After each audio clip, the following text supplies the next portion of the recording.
technical circuit. You have to stay on the cone, 2 in red cone, 2 in another red cone, 4 here, okay, and the other on the white cone lateral. Stiamo sui coni rossi in 2.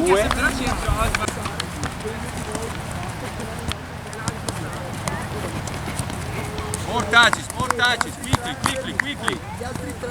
Stay movement, when are you waiting the ball?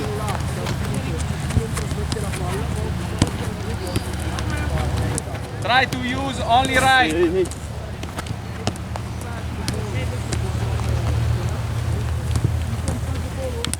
Only right, try to use only right. Touch the ball. Devi aspettare, perché hai passato la palla prima, non l'hai condotta, l'hai passata. Aspetta qua. Dovete riuscire a guardare intorno a voi. Stop, restart.